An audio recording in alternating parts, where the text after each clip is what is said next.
الكريم. أما بعد،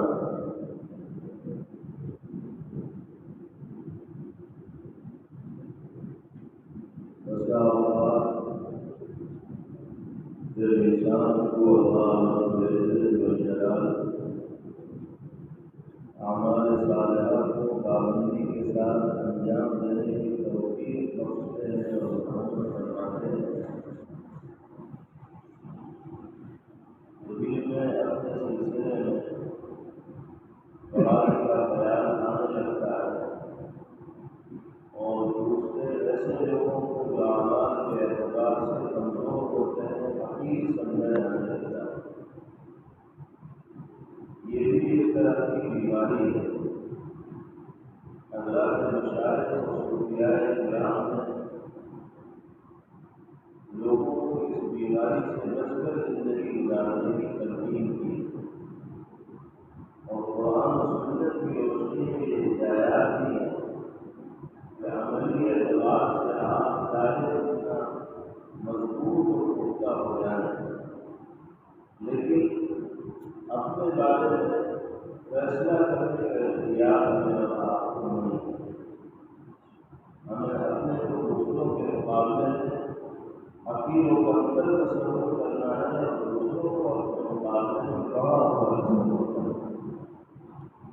ایک گنہگار یقیناً بدعملی کا اندر مبتلا ہے، اس بدعملی کی وجہ سے، گناہ کی وجہ سے اس گنہگار سے نفرت نہیں کی جائے گی، اس کو حقیر نہیں سمجھا جائے گا۔ البتہ وہ گناہ اور بدعملی جو اس کی زندگی کے اندر پائی جا رہی ہے اس سے ضرور دوری بنائی جائے گی، اس سے نفرت رکھی جائے گی۔ گنہگار سے دوری نہیں ہوگی، گناہ سے دوری ہوگی۔ اس سلسلے کی تفصیلات حضرات مشاہد اور صوفیاء کرام نے بیان فرمائے۔ یوں سمجھیے کہ ایک فاسق ہوتا ہے اور ایک اس فاسق کے اندر پایا جانے والا فسق ہوتا ہے۔ ایک گنہگار ہوتا ہے اور ایک گنہگار کے اندر پایا جانے والا گناہ ہوتا ہے۔ تو فسق سے تو نفرت کرو، لیکن فاسق سے نفرت نہ کرو، یعنی فاسق کی ذات سے نفرت نہ کرو بلکہ اس کے فعل سے نفرت کرو، کفر سے نفرت کرو، کافر کی ذات سے نفرت نہ کرو۔ فاسق و فاجر کو یہ سمجھو کہ یہ بیمار ہے، اور جب کوئی بیمار ہو جاتا ہے تو کیا اس بیمار سے نفرت کی جاتی ہے؟ نہیں، بلکہ بیماری سے نفرت کی جاتی ہے کہ اس کو بڑی خراب قسم کی بیماری لگ گئی۔ لیکن بیمار پر کوئی انسان ترس کھاتا ہے کہ بیچارہ اس بیماری کے اندر مبتلا ہو۔ اسی طرح اگر کوئی شخص کسی گناہ کے اندر مبتلا ہے یا کسی برے کام کے اندر مبتلا ہے تو اس کے برے کام سے نفرت کی جائے گی، اس کی ذات پر ترس کھائی جائے گی کہ اس بیچارے کو گناہ نامی روگ لگ گیا ہے، بیماری لگ گئی ہے، اللہ تعالیٰ اس بیماری سے اس کی حفاظت کرنا۔ ہمیں اس بات کا خیال رکھنا چاہیے کہ شیطان کن کن راستوں سے ہم پر حملہ آور ہوتا ہے، کس طرح ہمیں نقصان پہنچانے کے ڈر میں رہتا ہے۔ جن لوگوں کو اللہ رب العزت والجلال دین سے وابستگی، شریعت و سنت کے تقاضوں پر عمل کی دولت سے نوازتے ہیں، جیسے اللہ تعالیٰ نے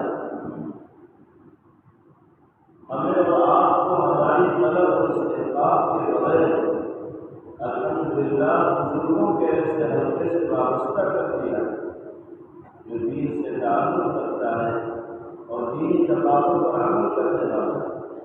لیکن دین سے وابستگی رکھنے والے اللہ جب ان لوگوں کو دیکھتے ہیں جو دین سے وابستہ نہیں ہے بلکہ گناہوں کے اندر مبتلا ہے تو بسا اوقات ان کو دیکھ کر ان کی ذات سے نفرت پیدا ہونے لگتی ہے اور اپنی برتری کا احساس ہونے لگتا ہے کہ ہم ان سے بڑے ہوئے۔ بس یہیں سے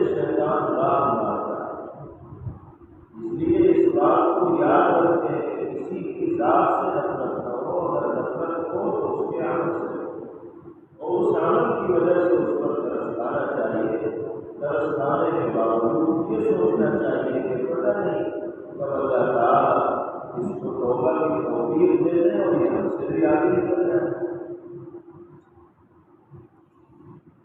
حکیم الامت حضرت مولانا اشرف علی صاحب تھانوی نور اللہ مرقدہ کے یہاں متوسلین و مسترشدین حاضر ہوا کرتے ہیں تو حضرت کی اصلاح فرمایا کرتے ہیں،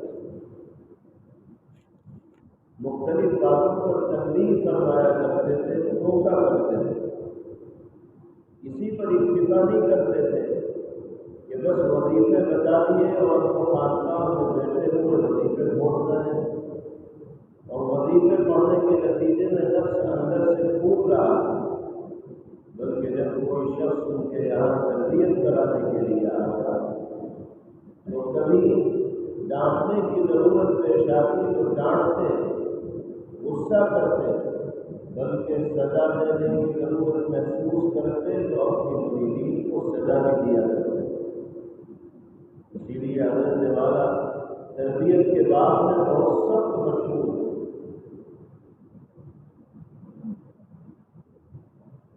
حضرت کے یہاں جہاں اہل علم و فہم اپنی اصلاح کے لیے آتے تھے وہیں ایک سے ایک اکھڑ دیہاتی اور غیر تہذیب یافتہ آدمی بھی آتا تھا اور حضرت ہر ایک کی اخلاقی تربیت کرتے اور معاشرت و معاملات میں کسی قاعدے یا اصول کی خلاف ورزی اور روک فرماتے۔ اس میں بھی ہر ایک سے اسی کے انداز سے پیش آیا کرتے۔ چنانچہ ایک مرتبہ دیہات کے رہنے والے ایک صاحب حضرت کی خدمت میں تربیت کے لیے آئے، انہوں نے کوئی خلاف اصول بات کی تو حضرت نے ان کو سمجھایا اور ڈانٹا تو وہ دیہاتی کہنے لگے کہ حضرت جی ہم لوگ دیر ہیں، یعنی ہمیں کچھ پتہ نہیں۔ تو حضرت نے جواب دیا کہ تم اگر دیر ہو تو میں قصائی ہوں، میں دیر کو صحیح کرنا بھی جانتا ہوں۔ اس طرح ہر ایک کے ساتھ علیحدہ معاملہ ہوا کرتا ہے۔ ایک مرتبہ حضرت غوث پر وضو فرما رہے تھے، اتنے میں دیہات سے رہنے والے ایک صاحب بڑا سا تربوز لے کر حضرت کی خدمت میں آئے اور بڑے بےتکلفانہ لہجے میں کہا کہ مولوی تیرے واسطے لایا، اس کو کہاں دھر دوں، یعنی کہاں رکھ دوں اسے؟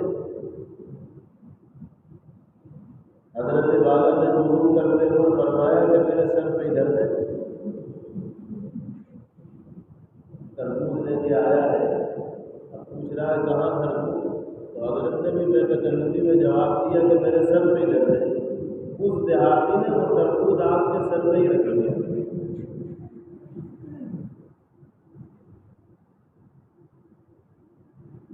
لوگ دیکھ رہے تھے، وہ جلدی سے دوڑے کہ میں یہ کیا حرکت کر رہے ہو؟ حضرت نے فرمایا کہ غلطی میری ہی ہے، میں نے ان سے کہا تھا کہ سر پہ درد۔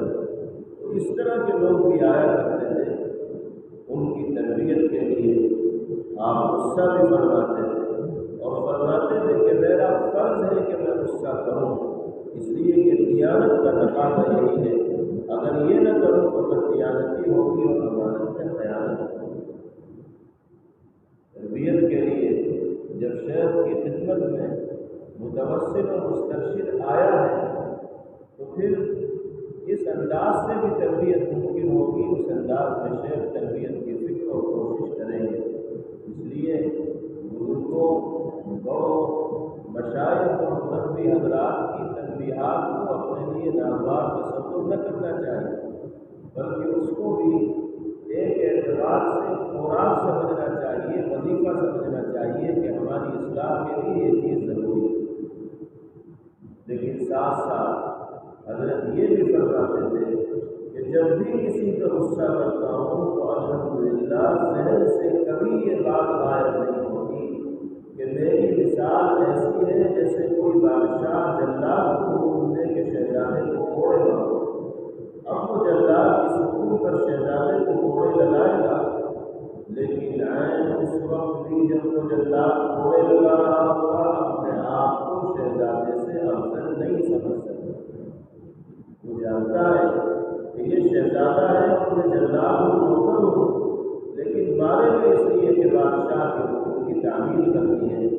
حضرت فرماتے ہیں الحمدللہ میں جس وقت کسی کو ڈانٹ رہا ہوتا ہوں، کسی کام پر معاوضہ کر رہا ہوتا ہوں، تو الحمدللہ اس بات کا استحضار رہتا ہے کہ یہ شہزادہ ہے، میں جلال ہوں، میں اس سے افضل نہیں۔ اور ساتھ ساتھ یہ بھی فرماتے تھے کہ جس وقت ڈانٹ رہا ہوتا ہوں یا معاوضہ کر رہا ہوتا ہوں، اس وقت دل میں اللہ سے یہ دعا کرتا رہتا ہوں کہ یا اللہ مجھ سے ایسا معاوضہ نہ فرمائیے گا، آخرت میں میری اس طرح پکڑ نہ فرمائیے۔ اب دیکھیے جو آدمی اس نیت سے ڈانٹ رہا ہو کہ منکر سے روکنا اور اس کی اصلاح کرنا ضروری ہے، اس کا ہمیں حکم ہے، اور ہر ڈانٹ پر، ہر غصے پر ان باتوں کا استحضار کرتا ہو تو پھر تو غصہ بھی اللہ کی نگاہ میں عبادت ہو۔ تو دیکھیے دونوں چیزیں جمع ہیں، غصہ بھی ہو رہا ہے، برے عمل سے نفرت اور بغض بھی ہے، لیکن اپنے سے اس کو کمتر بھی نہیں سمجھا جا رہا، اپنے کو سے افضل بھی نہیں سمجھا جا رہا، لیکن یہ چیز مشق سے اور کسی کے آگے پامال ہونے کے بعد اللہ کے خصوصی فضل و کرم ہی سے انسان کو حاصل ہو۔ جو لوگ دین کے کام میں لگتے ہیں، شیطان ان کو دین کے ذریعے بہکاتا ہے۔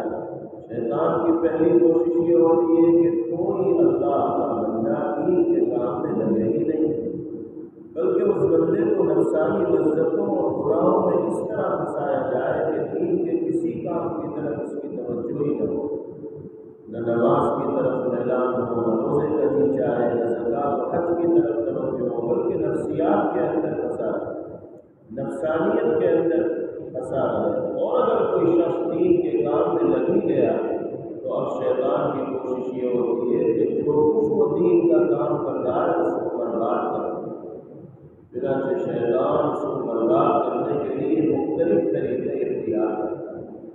ان طریقوں میں سے ایک طریقہ یہ ہے کہ شیطان دین کا کام کرنے والوں کے دل میں کبر اور بڑائی، خود اور خود پسندی کے خیالات ڈال دیتا ہے۔ مثلاً یہ کہتا ہے کہ دیکھ تو بہت پہنچا ہوا آدمی بن گیا، تو بڑے لمبے لمبے وظیفے کھینچ رہا ہے، بڑے خشوع و خضوع سے نماز پڑھنے لگا، تو تہجد کا اور جماعت کا پابند ہو گیا۔ بہت سے لوگ تو نماز ہی نہیں پڑھتے، جس کو خشوع کے اندر مبتلا رہتے ہیں۔ اس کے نتیجے میں اپنی بڑائی اور بے نمازیوں کی حقارت دل میں آ جاتی ہے۔ جو انسان بے ظرف ہوتا ہے جب روزہ نماز کی پابندی کرنے لگتا ہے تو اللہ تعالیٰ کی طرف ذرا رجوع کرتا ہے تو پھر اپنے آپ کو بہت کچھ سمجھنے لگتا ہے۔ اللہ رب العزت والجلال ہم سب کو دوسروں کے مقابلے میں اپنے آپ کو حقیر و کمتر تصور سمجھتے ہوئے، تصور کرتے ہوئے زندگی گزارنے کی توفیق نصیب فرمائے، اور ہر طرح کے کبر سے، غرور سے اور بڑائی کے